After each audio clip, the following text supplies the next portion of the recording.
Hello everyone, मैं हूं आपका होस्ट आदर्श पांडे और स्वागत है आप सभी का मेरे एक और वीडियो में। तो आज हम लोग बात करने वाले हैं सर मेंडल के बारे में। ये मेंडल कौन थे, इन्हें क्यों बोला जाता है फादर ऑफ जेनेटिक्स, इन्होंने ऐसा कौन सा काम किया था कि इनको वर्ल्ड, हमारा जेनेटिक वर्ल्ड इनको बोलता है ऐसे father of genetics. Sir Mendel is known as father of genetics. आपने इनके बारे में ज़रूर सुना होगा, लेकिन ये बहुत ही मतलब रिकॉग्नाइज्ड रहे इन साइंटिफिक वर्ल्ड। जब तक ये जिंदा थे इनका रिस्पेक्ट नहीं किया गया साइंटिफिक वर्ल्ड के द्वारा, ठीक है।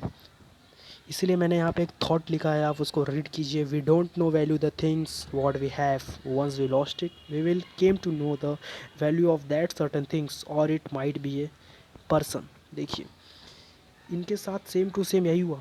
सर मेंडल के साथ सेम टू सेम यही हुआ।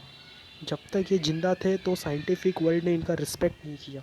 इनके मरने के बाद साइंटिफिक वर्ल्ड को रियलाइज़ हुआ कि मेंडल कितने ग्रेट साइंटिस्ट थे, वो कितने महान साइंटिस्ट थे। उन्होंने जो थियरी दिया था वो कितना सही था, बिल्कुल सही था। और साइंटिफिक वर्ल्ड को आखिरी में रियलाइज़ हुआ कि मेंडल जो बोल रहे थे वो सच बोल रहे थे, गलत नहीं बोल रहे थे।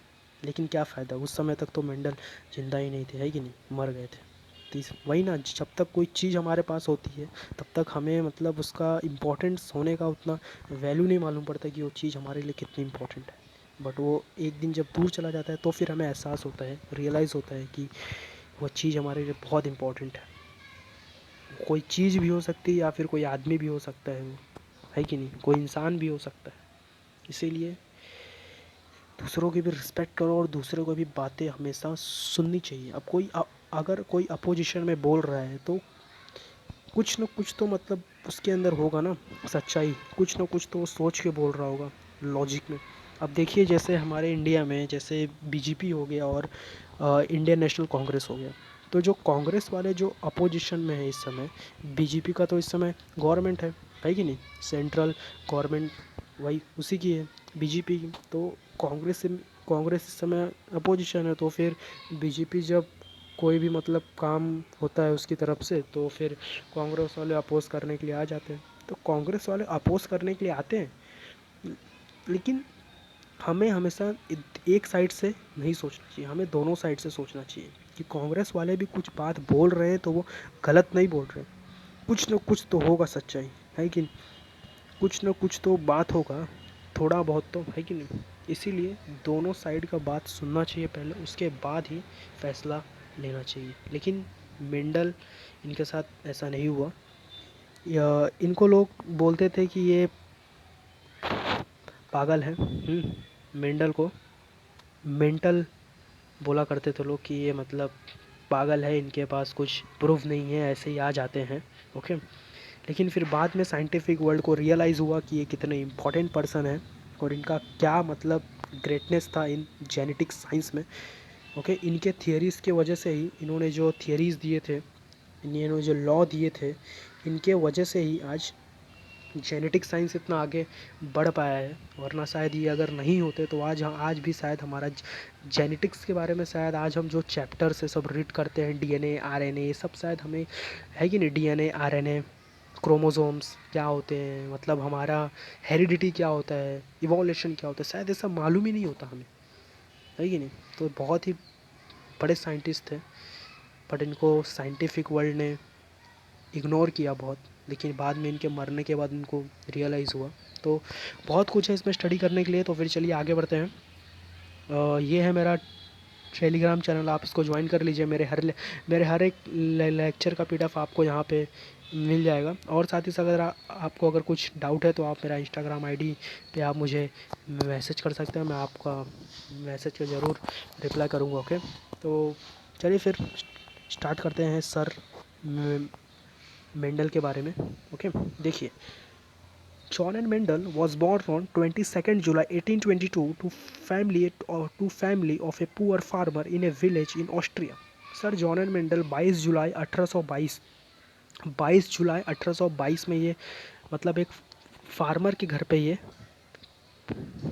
पैदा हुए थे। बहुत ही गरीब फैमिली से थे इन ऑस्ट्रिया। ऑस्ट्रिया के बारे में आप लोगों ने सुना होगा, है कि नहीं? अगर आपको हिस्ट्री अगर अच्छा होगा, वर्ल्ड वॉर के बारे में आप लोगों ने स्टडी किया होगा, तो उसमें ऑस्ट्रिया का नाम आपने अक्सर देखा होगा, सुना होगा, है कि नहीं? ऑस्ट्रिया का वर्ल्ड वॉर में भी बहुत ही इंपॉर्टेंट रोल था। Okay, he struggled financially to pay for studies, इन्होंने बहुत ही स्ट्रगल किया था, है कि नहीं। इनके पास पैसे नहीं थे अपने स्टडीज़ के लिए, है कि नहीं। काम करते थे ये छोटे से ही, बचपन से ही काम करते थे अपने स्टडीज़ के लिए, पैसे बिल्कुल नहीं थे उस समय। देखिए हर जगह रिवॉल्यूशन हुआ था, हो रहा था। अमेरिकन रिवॉल्यूशन, फ्रेंच रिवॉल्यूशन, है कि नहीं। अमेरिकन रिवॉल्यूशन, फ्रेंच रिवॉल्यूशन, फिर इंडियन, और फिर इंडिया में भी हुआ था रिवॉल्यूशन, है कि नहीं। तो हर जगह उस समय रिवॉल्यूशन चल रहा था और हर जगह वॉर छिड़ा पड़ा था। सबको खाली इतना था कि बस देखिए पहले कैसे होता था कि जिस जिस देश के पास जितना ज़मीन है वो उतना ताकतवर है। पहले ये होता था, पहले ये हथियार हथियार अभी तो आजकल के ज़माने में इतना नेवी आर्मी एयर फोर्स सब लोग अपना इतना स्ट्रॉन्ग कर रहे हैं, लेकिन प- पहले सिर्फ आर्मी था, कोई ऐसे एयर फोर्स नहीं था, कोई मतलब नेवी नहीं था। पहले लोग आर्मी से ही, जिसके पास जितना ज़मीन वो उतना ताकतवर, ऐसा होता। तो लोग मतलब ज़मीन के लिए एक दूसरे को मारते थे, तो ऐसा ही होता था। और फिर रही बात अंग्रेज़ों ने, तो भाई सभी के ऊपर राज किया उन्होंने। अमेरिका, फ्रेंच, इंडिया, हर एक देश तो उन्होंने राज किया है। ओके, उनकी तो बात ही अलग है। Okay, during his childhood Mendel worked as a gardener and studied bee keeping. जब छोटे थे तो मेंडल ऐसे गार्डनर इन्होंने काम किया था। गार्डनर मतलब जो गार्डन का जो माली होता है, जो मतलब पेड़ पौधों को वाटर देता है, पानी देता है, उसको हम लोग बोलते हैं गार्डनर, मतलब जो गार्डन को मेंटेन करके रखता है। इन्होंने वो काम भी किया था और स्टडीड बी कीपिंग, और उन्होंने इसके साथ इन्होंने बी कीपिंग भी स्टडी किया था। बी कीपिंग मतलब मधुमक्खियों को पालना, मतलब मधुमक्खियों को पाल के उनका हनी निकाल के बेचना मार्केट में, that is known as beekeeping. ठीक है, इन्होंने बी कीपिंग भी सीखा था। ओके, आफ्टर ग्रेजुएशन ही joined Augustinian monastery of Brno as a priest. फिर इन्होंने इनके ग्रेजुएशन के बाद इन्होंने ऑजिस्टियन मोनेस्टेरी ऑफ ब्रून में ऐसे प्रिस्ट ज्वाइन किया। प्रिस्ट मतलब जो चर्च में होते हैं ना, उनको बोला जाता है प्रिस्ट। ओके, ऐसे फादर, ठीक है, प्रिस्ट इन्होंने ऐसे काम किया। He was sent to university of Vienna for higher studies in physics, mathematics and natural science. देखिए फिर ये होने के बाद इनको इनके हायर स्टडीज़ के लिए यूनिवर्सिटी ऑफ विना में गए ये, ठीक है। इन फिज़िक्स में इनको बहुत इंटरेस्ट था, मैथ्स में भी, और नेचुरल साइंस में इनको पहले से ही बहुत इंटरेस्ट था। इसीलिए इन्होंने आगे जाके नेचुरल साइंस में ही बहुत मतलब डेवलप किया, है कि नहीं। Okay, from okay, on his return he continue to work as a priest and teacher. देखिए वो वहाँ पे यूनिवर्सिटी ऑफ विना गए थे, लेकिन उनका कुछ उतना हो नहीं पाया, बिकॉज मतलब कुछ रीज़न यहाँ पे उनके पास मेन बात पैसे नहीं थे स्टडी करने के लिए, है कि नहीं। और भी मतलब, और मेंडल का था ये था कि मेंडल बीमार बहुत पड़ते थे, इनका इम्यून सिस्टम बहुत वीक था। इन्होंने एक साल ये बीमार हो गए थे, जिस वजह से इनको एक साल गैप देना पड़ा था। अपने स्टडीज़ को एक साल के लिए इन्होंने छोड़ दिया था, बिकॉज ये बहुत बीमार हो गए थे, है कि नहीं। इनका इम्यून सिस्टम बहुत वीक था, डिसीज़ बहुत होते थे इनको, बीमार बहुत रहते थे मेंडल। उसके बाद जब वहाँ पे गए तो उनका कुछ हो नहीं पाया ज़्यादा, इसीलिए वो वापस आ गए। And he continue to work as priest, और उन्होंने वापस वही काम अपना ज्वाइन कर लिया, प्रिस्ट वाला, एंड टीचर। और भी क्या बन गए, टीचर बन गए। Okay, born John and Mendel, ये जब पैदा हुए थे तो इनका नाम रखा गया था John and Mendel. He was given the name Gregor when he join the Augustinian monks, और इनको नाम दे दिया गया जब इन्होंने ऑजिस्टियन मॉन्क्स ज्वाइन किया था, तब इनको नाम दे दिए एक और, मतलब इनके नाम के आगे क्या लगने लगा, जीरोजर जॉन एंड मेंडल, तभी से इनका नाम पड़ गया Gregor John and Mendel. Okay, जब इन्होंने ऑजिस्टियन मॉन्क्स ज्वाइन किया था तब से। Okay, from 1840 to 1843 he studied practical and theoretical philosophy. इन्होंने फिलोसॉफी भी स्टडी किया है। देखिए इनके अंदर सीखने की इच्छा बहुत थी, ये सब कुछ सीखना चाहते थे। देखिए मैं आज आप लोग को एक बात बोलता हूँ, आपके मार्क्स उतने इम्पोर्टेंट्स नहीं होते जितना आपको सीखना चाहिए। सीखना बहुत इम्पोर्टेंट है, बिकॉज प्रैक्टिकल नॉलेज आपको होना ही होना चाहिए, है कि नहीं। प्रैक्टिकल नॉलेज होना ही होना चाहिए। तो ज़्यादा से ज़्यादा लोगों से बात करने का कोशिश कीजिए, ताकि अगर आप उनसे बात करें तो देखिए, आप अगर किसी से बात करते हैं तो उसके व्यूज़ और आपके व्यूज़, है कि नहीं, आपको मालूम पड़ता है कि मतलब लोगों का व्यूज़ कैसे हैं, है कि नहीं। अभी मान लीजिए आप किसी पर्टिकुलर टॉपिक के बारे में बात कर रहे हैं, ठीक है, तो आपके व्यूज़ उसमें क्या और सामने वाले के व्यूज़ क्या है उसमें, तो हो सकता है कि आपको सामने वाले के व्यूज़ ज़्यादा अच्छे लग जाए, है कि नहीं। तो इसीलिए इम्प्रूव करिए थोड़ा, ये सब लोगों से बात करेंगे तो न्यू आइडियाज़ जनरेट होंगे, है कि नहीं। अपने सबसे पहले कॉन्फिडेंस होना चाहिए, एकदम सेल्फ कॉन्फिडेंस सबके सामने बोलने को। ओके, तो ये सब डेवलप करना बहुत ज़रूरी है। Okay, in 1856 he began his famous hybridisation experiments on garden pea. अब देखिए, इनका एक फेमस एक्सपेरिमेंट है जिसको हम लोग बोलते हैं hybridisation experiments.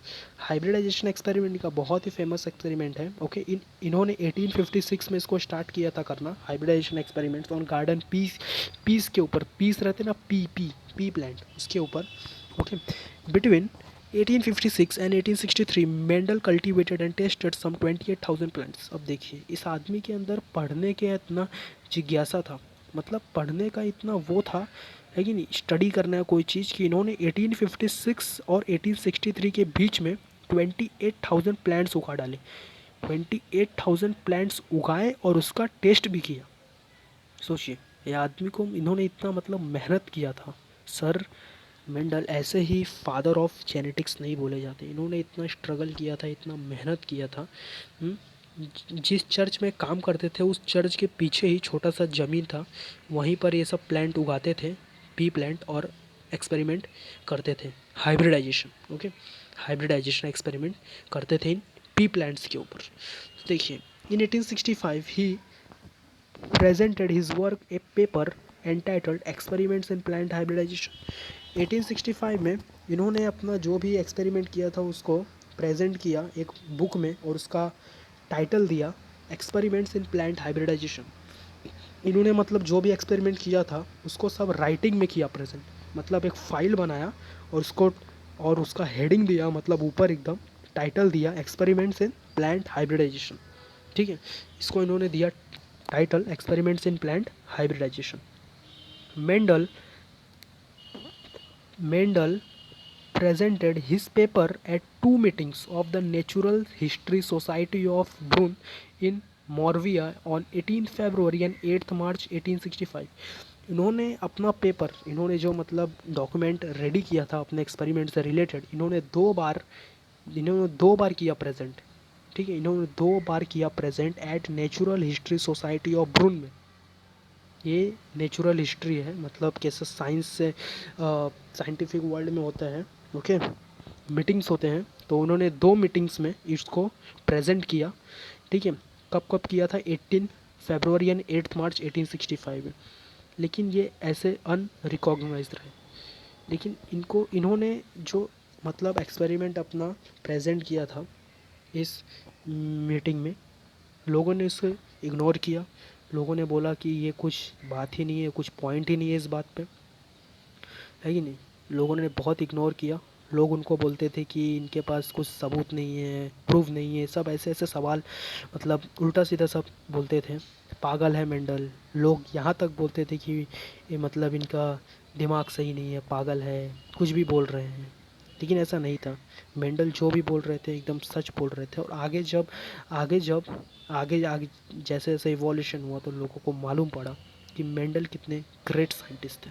Okay, it generated a few favorable report in local newspapers but it was ignored by the scientific community। इन्होंने फिर देखिए, ये जो नेचुरल हिस्ट्री का जो था मीटिंग, इन्होंने दो बार अपने मतलब दिखाया सबको कि मतलब देखिए, मतलब मेरा एक्सपेरिमेंट देखिए पूरा रिपोर्ट के साथ। लेकिन यहाँ पे इनको इग्नोर कर दिया गया। तो इन्होंने रिपोर्ट में मतलब जो न्यूज़पेपर्स आते थे उसमें उन्होंने इसमें छापना चालू किया, अपना जो एक्सपेरिमेंट किया था उन्होंने, है कि नहीं, उसमें वहाँ पे छापना चालू किया। लेकिन तब भी उसको इग्नोर कर दिया गया साइंटिफिक वर्ल्ड के द्वारा।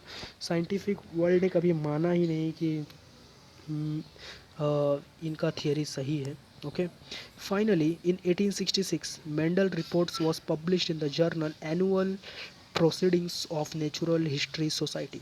अब फाइनली जाके 1866 में मेंडल का रिपोर्ट पब्लिश हुआ annual proceedings of natural history society. Okay, इन्होंने देखिए सबसे पहले इन्होंने 1865 में पेश किया था, लेकिन ये इग्नोर हो गया था, कोई इसके ऊपर ध्यान नहीं दिया था। लेकिन तब भी उसके एक साल बाद 1866 में इनका रिपोर्ट पब्लिश हुआ। ओके, इनका रिपोर्ट हुआ publish. Unfortunately his work remained unnoticed, लेकिन उस समय भी किसी ने भी इनके वर्क को नोटिस नहीं किया और ऐसे इग्नोर कर दिया इनके वर्क को। हाँ, Mendel died on 6th January 1884 at the age of 61 from chronic nephritis as a highly respected priest and teacher but unrecognized as a scientist। देखिए, फाइनली जाके 6 जनवरी 1884 को इस महान साइंटिस्ट का डेथ हो गया at the age of 61 due to chronic nephritis. Chronic nephritis मतलब kidney failure की वजह से इनका मौत हो गया। मैंने आपको स्टार्टिंग में ही बोला था कि सर मेंडल बहुत ही बीमार पड़ते थे। ये मतलब इनको स्टार्टिंग से था प्रॉब्लम कि इनका इम्यून सिस्टम के हिसाब से बोल सकते हैं बहुत वीक था, है कि नहीं। इसी वजह से 61 के ईयर ऑफ एज में ही 61 साल तक ही ये ज़िंदा रह सके और फाइनली 1884 में ये इनका डेथ हुआ। बट अनरिकॉग्नाइज्ड साइंटिस्ट, लोगों ने जब ये मरा है, जब इनका डेथ हुआ तो लोगों ने बोला कि एक प्रिस्ट का डेथ हो गया, एक टीचर का डेथ हो गया, लेकिन किसी ने ये नहीं बोला कि ये साइंटिस्ट का डेथ हो गया। अनरिकॉग्नाइज्ड साइंटिस्ट, जब वो मरे थे तो लोग बोलते थे कि एक प्रिस्ट थे, एक टीचर थे, लेकिन किसी ने नहीं बोला कि ये एक साइंटिस्ट है कि okay. In 1900, his findings were rediscovered by three scientists: Hugo de Vries from Holland, Karl Correns from Germany, Heinrich Teschermark from Austria, independently। अब देखिए, मेंडल के मरने के बाद ओके 1900 में इनके फाइंडिंग्स को रीडिस्कवर किया गया। मतलब 3 साइंटिस्ट थे जिन्होंने इनका मतलब जो इन्होंने पब्लिश किया था, है कि नहीं, 1865 में जो इन्होंने रिपोर्ट किया था publish at the annual proceedings of natural history society में। उन्होंने फिर क्या किया, उन्होंने फिर इनकी डिस्कवरीज़ को, मतलब इन्होंने जो रिपोर्ट किया था पूरा इन्होंने लिखा था, तो इसके रीडिस्कवर किया गया। 3 साइंटिस्ट लोगों ने 1900 में इनके फाइंडिंग्स को रीडिस्कवर किया और उन साइंटिस्ट का नाम था Hugo de Vries from Holland. एक साइंटिस्ट थे ह्यूगो डी वेरिस हॉलैंड से, और दूसरे थे कार्ल कोरेंस फ्रॉम जर्मनी से, और तीसरे थे एंड्रिच टेस्चरमार्क फ्रॉम ऑस्ट्रिया, ये ऑस्ट्रिया से ही थे। ठीक है, ये तीनों एक साथ में काम नहीं कर रहे थे, ये तीनों अलग अलग काम कर रहे थे इंडिपेंडेंटली। मतलब ये तीनों एक दूसरे को जानते भी नहीं थे। ओके, मतलब ऐसा नहीं है कि ये तीनों एक साथ में काम कर रहे थे, ऐसा नहीं है, बिल्कुल नहीं है। ये तीनों अलग अलग काम कर रहे थे, सेपरेटली काम कर रहे थे। ओके, उन्होंने मेंडल्स के डिस्कवरी को रीडिस्कवर किया, फिर से मतलब फाइंडिंग्स को ढूंढा, उसमें से स्टडी किया। फिर डी वेरिस, जो ह्यूगो डी वेरिस थे, found Mendel's research paper and he got published in Flora in 1901। फिर ये जो ह्यूगो डी वेरिस थे हॉलैंड से, इनको मेंडल्स के रिसर्च पेपर मिले, मतलब इन्होंने जो जो रिसर्च किया था वो सब पेपर मिले और इन्होंने इसको पब्लिश किया फ्लोरा में।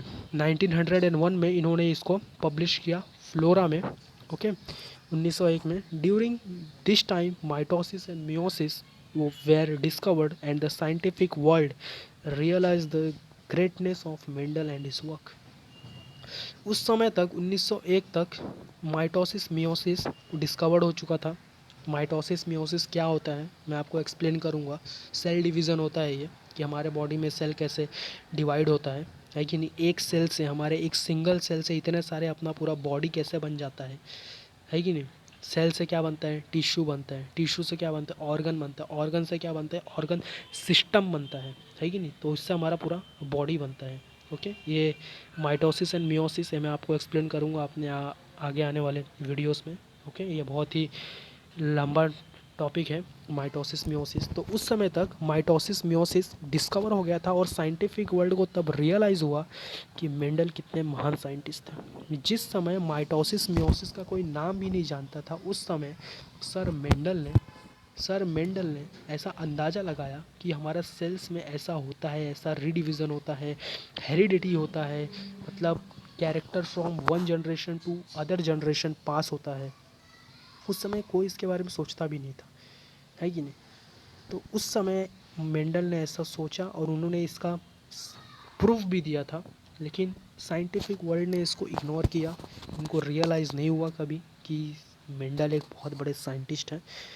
ओके, तो फिर 1901 में जब ह्यूगो डी वेरिस ने इसको फ्लोरा में किया पब्लिश, तो फिर सबको एहसास हुआ साइंटिस्ट को कि ये मेंडल कितने बड़े साइंटिस्ट हैं, लेकिन उनको कभी माना नहीं गया साइंटिफिक वर्ल्ड द्वारा कि ये इतने महान साइंटिस्ट हैं। Okay, based on Mendel's findings, Correns postulated three laws that are known as Mendel's laws of inheritance, and a new branch, genetics, in the field of biological science was opened. अब देखिए, ये जो Correns थे, जो Karl Correns थे, इन्होंने इन्होंने Mendel के रिपोर्ट्स के ऊपर, उनके फाइंडिंग्स के ऊपर, है कि नहीं, उन्होंने जो रिपोर्ट्स बनाए थे उसके ऊपर इन्होंने 3 लॉ निकाले और जिसका नाम दिया गया मेंडल्स लॉज ऑफ इनहेरिटेंस। ठीक है, मेंडल्स लॉस ऑफ इनहेरिटेंस, क्या नाम दिया गया उसको? Mendel's loss of inheritance. ये लॉ किसने बनाया था? कार्ल कोरेंस ने। किसके हेल्प से? मेंडल के फाइंडिंग्स के हेल्प से, मेंडल्स ने जो रिपोर्ट तैयार किया था उसके हेल्प से इन्होंने 3 लॉ बनाए और उस लॉ को नाम दिया उन्होंने मेंडल्स लॉस ऑफ इनहेरिटेंस। और फिर उसके बाद से एक बायोलॉजी में एक नया ब्रांच ओपन हो गया जिसको बोला गया जेनेटिक्स। जिसको क्या बोला गया? जेनेटिक्स बोला गया। In the field of biological science was opened उस समय, और इनको फिर बोला गया कि Mendel he father of genetics है। सोचिए ना, मतलब कितना अजीब बात है। जब तक वो जिंदा थे किसी ने उनका मतलब उनका ध्यान नहीं दिया। लोग बोलते थे कि आदमी पागल है, इनके पास कुछ नहीं है, मतलब उल्टा सीधा बोलते हैं, कुछ भी बोलते हैं, लेकिन उनके मरने के बाद उनको फादर ऑफ जेनेटिक्स बना दिया गया। तब लोगों को एहसास हुआ कि मेंडल कितने ग्रेट साइंटिस्ट थे और कितने महान साइंटिस्ट थे। जब तक जिंदा थे तब तक तो कोई ध्यान ही नहीं दिया। ओके, तो ये था पूरा हमारा लेक्चर मेंडल के ऊपर, कितने महान साइंटिस्ट था। आई होप आप लोग को इनके बारे में थोड़ा बहुत नॉलेज तो हो ही गया होगा कि मेंडल के कौन थे और इन्होंने क्या काम किया था। ओके, आई होप आपको अच्छा लगा होगा लेक्चर। ओके, तो फिर आते हैं फिर अगले वीडियो में। तब तक के लिए stay tuned and stay well. Thank you very much.